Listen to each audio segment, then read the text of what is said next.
मी आता विद्यार्थ्यांना पालकांना काय सांगतो, थोडेसे पैसे तुम्ही पण द्या. का तर आम्हाला शाळा बांधता येईल, आम्हाला तुमच्या मुलांना कम्प्युटर घेता येईल, आम्हाला तुमच्या मुलांना, माझं स्वप्न आहे बरं का, माझी मुलं आहेत ना केस कापतात, छोटी आहे ती वेल्डिंग काम करतात. माझं एक स्वप्न आहे जे शहापूर तालुक्यामध्ये एक असं गुरुकुल बांधायचं. ते भले या जोंधळे कॉलेज सारखं नसेल, पण त्या जोंधळे कॉलेजमध्ये जे शिक्षण देत नसेल त्याच्याही पेक्षा 4 पटीनं शिक्षण आपण आपल्या गुरुकुलात देऊ शकू, असं शिक्षण निर्माण करू, तिथे रोजगाराचं पण शिक्षण असेल. म्हणून लोहार काम, सुतार काम, चांभार काम या कामापासून तर त्या मुलांना कलेचं शिक्षण, त्याला गायनाचं वादनाचं शिक्षण, त्याला सगळ्या भाषांचं शिक्षण. माझा एक मुलगा जिंदलमध्ये जर्मनीच्या लोकांना जिंदलचा मॅनेजमेंटचा प्रोजेक्ट जेव्हा स्पॅनिश भाषेतून शिकवतो तेव्हा मला अभिमान वाटतो की मी जीवनात काहीतरी करू शकतो. माझे सगळे विद्यार्थी हा प्रकार झाला की कामाला नव्हता, पगार कमी असायचा, तेव्हा आम्ही एकत्र बसायचो शहापूरला आणि तो म्हणायचा त्या याच्या मंदिरामध्ये की काय नाही आता काही काम कसं आहे. मग आम्ही हळूच करून 500-1000ची नोट काढायचो. ठेवा ठेवा. आता बघता बघता हे जेव्हा महाराष्ट्रभर असतात ना तेव्हा आम्हाला अभिमान वाटतो की एकमेकाला आम्ही सहकार्य केलं नसतं तर आज ही माणसं आपल्या शहापूरचं नाव महाराष्ट्रामध्ये गाजवलेलं नसतं. आज बघा ना कितीतरी पोलिसांचे बोर्ड लागले, त्याच्यापैकी उद्याचे बोर्ड तुमचे लागतील आहे की नाही. त्यामुळे घरचं खायचं, कुरकुरे खायचे नाही तर सगळे दरवाजे उघडतात, हात अगरबत्ती पाय मेणबत्ती व्हा. हा मस्त, हा मॅगी खायची नाही, घरचा डबा खायचा दणकून मस्तपैकी व्यायाम करायचा, ध्यान करायचं, सकाळी उठून आईच्या पाया पडायचं, सकाळी उठून कधीतरी हे सगळे जर तुमच्या घरी आले ना तर यांना देव समजून पुजायचं. कारण वासुदेव आपल्या घरी येतो आपल्याला अध्यात्माची चाहूल द्यायला, आणि जिजामाता संगोपन संस्थेचे हे वासुदेव तुमच्या घरी येतात तुमचं आयुष्य घडवायला. त्यामुळे त्यांच्याकडे त्या नजरेने पाहायचं. सगळ्या मुलांना खूप खूप शुभेच्छा देतो. जाता जाता एक छोटीशी गोष्ट सांगतो तुम्हाला. मायकल जॉर्डनचं नाव माहितीये? मायकल जॉर्डन जो बास्केटबॉल मधला देव आहे, सगळ्यात जास्त फेमस बास्केटबॉल मध्ये जगात कोण आहे? Michael Jordan. तो तुझ्यासारखा बारीक होता, त्याला त्याच्या बापाने बोलवलं, जॉर्डन कम हिअर, इकडे. तो बारीक होता, त्याला सांगितलं what you want make become in your life, तुला तुझ्या जीवनामध्ये काय व्हायचं? तो म्हटला I want to doing something different, मला काहीतरी वेगळं करायचं. मग त्याने म्हटलं काय करतो? आता वडिलांना मुलाची परीक्षा घ्यायची होती म्हणून त्यांनी काय केला, एक जुना टी शर्ट घेतला आणि त्याला सांगितलं हा घे आणि हा 10 रुपयाला विकून ये. तो मुलगा हुशार होता, त्याने काय केलं माहिती का, तसा तर तसा ते घेऊन गेला. तो घरी आला, ती टी शर्ट जुनी 1 रुपयाला विकली जाणार नव्हती, ती धुतली, तिला इस्त्री केली छानपैकी आणि तो जिल्हा परिषदच्या शाळेजवळ गेला आणि तिथे म्हणू लागला ओनली 10 रुपीज, ओनली 10 रुपीज, फक्त 10 रुपये, फक्त 10 रुपये. एका मुलाची नजर गेली, त्याने म्हणलं अरे वा टी शर्ट आहे चांगली, 10 रुपयाला घेऊया. त्याने घेतली. तो मुलगा घरी आला मायकल जॉर्डन, वडिलांना म्हटलं बाबा हे 10 रुपये घ्या. वडील आश्चर्यचकित झाले, अरे 1 रुपयाला टी शर्ट कोणी घेणार नव्हता, यांनी 10 रुपयाला विकला कसा? याचा अर्थ याच्या डोक्यात काही ना काहीतरी प्रतिभा आहेच ना. माझ्या गुरुकुलात काही पोरं आहेत ना ते अशी करंगली घेतात आणि त्या लाईटच्या सॉकेट मध्ये घालतात आणि शॉक लागला बंदच होतात. काही काही ते इतकं भिडंगर आहेत, माझी गाडी लावलेली असते ना खराट्याची गाडी घेतात, गाडीच्या टायर मध्ये टोचतात आणि सू आवाज आला का कानाला बरं वाटतं त्यांच्या, पण माझ्या टायरचा आवाज येते त्याचा काय हो. काही काही ते इतकं भिडंगर आहेत. मी पंखा आणला ना, एखादी पंखा खोलून टाकला सर, तर मी म्हटलं पंखा का खोलला, तो जोडता येतो का बघतो म्हणून खोलला. मुलांमध्ये प्रतिभा असते. तर मायकल जॉर्डननी काय केलं, वडिलांना आश्चर्य वाटलं की याच्यामध्ये काहीतरी आहे, हा काहीतरी कळेल. मग वडिलांनी पुन्हा ती जुनी एक आणखी टी शर्ट होती ती घेतली, त्याला सांगितलं जा 100 रुपयाला विकून ये. त्याने डोकं चालवलं, आता ही 100 रुपयाला विकायची कशी? मग त्याने काय केलं, पुन्हा तिला इस्त्री केली, तिला सेंट मारला आणि मिकी माऊ आहे ना का जसं तुझ्या याच्या टी शर्ट वर आहे तसा मिकी माऊचा टी शर्ट. पूर्वी मिकी माऊ फेमस होता, आता कोण फेमस आहे रे? डोरेमॉन, तो मध्ये होता. त्याच्यानंतर छोटा भीम आणि त्याच्यानंतर ही दोघी नुसती गेम खेळायला मिळाली, नुसती गेम. त्यांच्या डोक्यात नुसती कार्टून त्या केल्या, बरोबर आहे. मग त्यांनी काय केलं, मिकी माऊचं चित्र लावलं आणि तो इंग्लिश मिडियमची शाळेजवळ गेला, अर्चना स्कूल, आयडियल स्कूल अशा शाळेजवळ, आणि तो बोलू लागला ओनली 100 रुपीज, ओनली 100 रुपीज. एका मुलाने त्याला मिकी माऊ आवडत होता, त्याने लगेच म्हटलं mummy give me that T shirt, मला ती टी शर्ट द्या. मम्मी म्हटली अरे नको, महाग आहे. ते म्हटलं नाही नाही माझा मिकी माऊ ऐकून आहे मला ते पाहिजे. मग आईनं दिले 100 रुपये घेऊन आली. त्या वडिलांना असं वाटलं अरे याच्यामध्ये काहीतरी जबरदस्त ग्रास्पिंग आहे, प्रचंड क्युरिओसिटी आहे. कारण पुराण यशस्वी व्हायचे असेल ना 3 डी म्हणजे कोणते डी? डेडिकेशन, समर्पण, अभ्यास करीन, स्कॉलरशिप मिळवेल. मी माझ्या आईला सांगेन आई मी नवोदय विद्यालयात जातो आणि नवोदय विद्यालयात जाऊन मी विज्ञान शास्त्राचा किंवा सायंटिस्ट होतो आणि तुझं नाव कमवतो. याला म्हणतात क्युरिओसिटी, डेडिकेशन. दुसरा डी कोणता आहे? डिसिप्लिन. डिसिप्लिन म्हणजे शिस्त. डिसिप्लिन म्हणजे काय? शिस्त. बॅग फेकून द्यायची आणि नंतर माझ्या पप्पांनी गणपती आणला अशी आता चड्डी घेऊन फिरत नाही बसायचा. हा डिसिप्लिन, शिस्त ठेवायची. नंतर डिझायर म्हणजे प्रचंड इच्छा. अशी इच्छा ठेवायची आकाशाला गवसणी घालता येईल. अरे शिवाजी महाराज जेव्हा समुद्राजवळ गेले तो खवळलेला समुद्र पाहून शिवाजी राजा म्हणाला त्या समुद्राकडे बघून हे ठिकाण महसूस मत करणार. समुद्राला बघून म्हणतो अग्नि में रहूंगा तो आग बन जाऊंगा, अरे मौत आ जाए तो मौत का सामान बन जाऊंगा, हमें पीछे रखल उछलना ना वो सागर. सागर म्हणजे समुद्र. हमें पीछे रखल उछलना ना वो सागर, किनारे पर हो तो को तूफान बन जाऊंगा. एवढी इच्छा ठेवली. त्याने काय केलं? त्याचा बाप म्हणाला आता ही 1000 रुपयाला विकून दाखव. आता त्याला टेन्शन आला 2 रुपयाची टी शर्ट नाही 1000 रुपयाला विकायची कशी. त्याने पुन्हा ती टी शर्ट घेतली, तिला इस्त्री केली आणि छानपैकी कडक बनवली, तिला सेंट मारला आणि त्याच्या गावात जशी आपल्याकडे गौतमी पाटील आल्यावर गर्दी होती नाही का तशी तिथे मिस युनिव्हर्स ऐश्वर्या राय की नाही तशी मिस युनिव्हर्स तिथे येणार होती. आणि त्या मुलाला समजली. त्यानं तो टी शर्ट घेतला, बगलेमध्ये धरला आणि पोलिसांच्या अगदी तंगड्यातून इकडनं तिकडनं तो त्या मिस युनिव्हर्स त्या हिरोईनी जवळ गेला आणि पोहोचला. केविन वाने नजरेतला तो पोरगा उभा राहिला आणि तिला सांगितलं ma'am please give me your great signature in this T shirt. या शर्टावर या टी शर्टवर तुमची एक सिग्नेचर द्याल का? त्या सगळ्या गर्दीमध्ये जसं काल राहुल गांधी येत होते आणि एक छोटी मुलगी फुल घेऊन होती. राहुल गांधींनी काफेला मागं पळवला आणि ते उतरले, तिच्या डोक्यावर हात फिरवला. तसं तिने सिग्नेचर दिली आणि तो मुलगा हुशार होता. तो पुन्हा संत तुकाराम महाराज चौकात आल्या म्हणजे त्यांच्या चौकात गेला मुख्य आणि म्हणू लागला जगातली सगळ्यात सुंदर स्त्री तिची सिग्नेचर हा टी शर्ट या टी शर्ट आहे. जर कोणाला घ्यायचं असेल तर 1000 रुपयात टी शर्ट विकायला तयार आहे. तिथे बोली लागली आणि 10,000 रुपयाला तो टी शर्ट विकला. याला म्हणतात प्रतिभा. कशी तुमच्यात प्रतिभा ठेवायची आहे? प्रचंड अभ्यास करायचा आहे आणि या वयात तुम्हाला जिजाऊ संगोपन संस्थेनं तुम्हाला जी मदत केलेली आहे ती मरेपर्यंत विसरायचं नाही. आणि तू जेव्हा डॉक्टर होशील तेव्हा तुझ्यातला काही भाग जिजामाता संगोपनाला देशील. तेव्हा आम्ही सगळे म्हातारे झालेलो असू किंवा मेलेला असू पण आमच्या नंतर ती संस्था तुम्ही जपायची. तुला पोलीस व्हायचं की नाही? पगारातला काही पैसा नंतर पोलीस झाल्यावर आता नको, नाही तर आता देत बसशील तर तू लखपती होशील. बरोबर आहे की नाही? तेव्हा द्यायचं. ठीक आहे.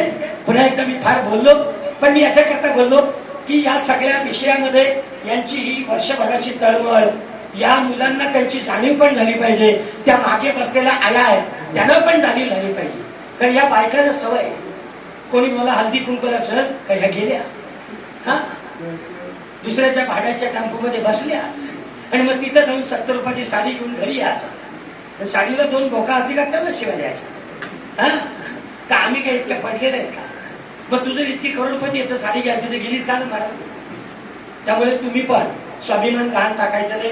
कोणतंही संकट येऊ द्या कधी झाडाच्या दोरीला फास लावून जीवन संपवण्याचा प्रयत्न करायचा नाही. पैशाचा संकट येऊ द्या कशाचा येऊ द्या तुम्ही आम्हाला सांगा. आम्ही बेल पडली तर तुमच्या संकटासाठी स्वतःला गहाण टाकण्याचा प्रयत्न करू. पण तुमच्या आणि हे होतं. त्यामुळे पुन्हा एकदा फार छान आनंद वाटला मला. सगळे शिक्षक वृंद तुम्ही सगळेजण खरंच आमच्यासाठी तुम्ही सरदार वल्लभभाई पटेल आहात. तुम्ही आमच्यासाठी ज्ञानोबा तुकोबा आहात. तुम्हीच आमच्यासाठी सॉक्रेटिस आणि न्यूटन आहात. त्यामुळे सगळ्या जणांना धन्यवाद व्यक्त करतो. प्रकाश धामके आदरणीय आमचे मांजे महाराज आदरणीय चंदे सर आणि या संस्थेचे सगळे सदस्य पुन्हा एकदा तुमच्या चरणी वंदन करतो. आमचे मित्र या मंदिराचे पुजारी आणि या गावातील उद्योजक सन्मान्य नितीन दादा चंदे तुम्हाला देखील आता मला वाटतं कार्यक्रम झाला आहे आपला गव्हर्नर मंदिराचा नाही, मी फक्त व्हॉट्सअपला मी येतो त्या कार्यक्रमाला भेट द्यायला. नितीनदादा चंदे, आपल्या आसनगावच्या परिसरामध्ये आपलं वारकरी तत्वज्ञान विद्यापीठ आहे. तुम्ही आता या सगळ्या मुलांकडे पहा, त्यांच्या पाठीमागे बसलेल्या आयांकडे पहा, माझ्याकडे देखील अशीच मुलं आहेत. आणि मी तुम्हाला सगळ्यांना सांगतो, 1ली ते 10वीचा तुमचा कुठलाही मुलगा असेल तो माझ्या गुरुकुलामध्ये ठेवा. मी त्याचा एकही रुपया घेणार नाही. मी त्याला BA पर्यंत शिकवण्याची जबाबदारी मी माझी उचलतो. जिला घरामध्ये कोणी निराधार असेल, अशी कोणतीही महिला असेल, कोणताही मुलगा असेल, आम्ही त्याला अभिमानाने स्वीकारू, शिकवू, हा मी तुम्हाला शब्द देतो. पत्रकार प्रकाशजी भोईर, तुमचे धन्यवाद. आणि या ठिकाणी मी माझ्या लांबलेल्या, प्रचंड लांबलेल्या वाणीला विराम देतो. आदरणीय भेरे सर, तुमचं कौतुक आहे. आणि आपण सगळेजण मिळून या समाजाला एक नवी दिशा देण्याचा आपण प्रयत्न करूया. असं आपण एकत्र म्हणूया की जर तुम्ही आम्हाला साथ द्या तर आम्ही बदल घडू, आम्ही समाज घडू. त्यामुळे तुका म्हणे येथे पायाचे जातीचे येरा कबाडाचे काम नाही, आणि अभ्यासानं आम्ही यशस्वी हो, हा ज्ञानोबाचा मूल मंत्र आपण जपूया. आणि पुन्हा एकदा असं म्हणूया की आता काहीतरी करून दाखवू, नवीन काहीतरी ऊर्जा निर्माण करू आणि आमचं जीवन आम्ही सफल बनवू. जिजामाता संगोपन सामाजिक संस्था, तुम्ही सगळे जेवढे सदस्य आहात, मी तुमच्या पाठीवर थाप मारणार नाही. तुमचं काम इतकं कौतुकाचं आहे की असं तुमच्या चरणावर आम्ही वाकावं आणि तुम्ही आमच्यासारख्याला आशीर्वाद नाही पण तुमच्या मस्तकावर आम्ही हात ठेवावं. आणि तुम्ही करता काम हे जगामध्ये फार मोठं काम आहे. माझ्या शेवटी आभार दादाने माझ्या डोळ्यात 2 अश्रू आले. हेच अश्रू माझा तुम्हाला आशीर्वाद आहे. माझी सदैव तुम्हाला साथ आहे. धन्यवाद.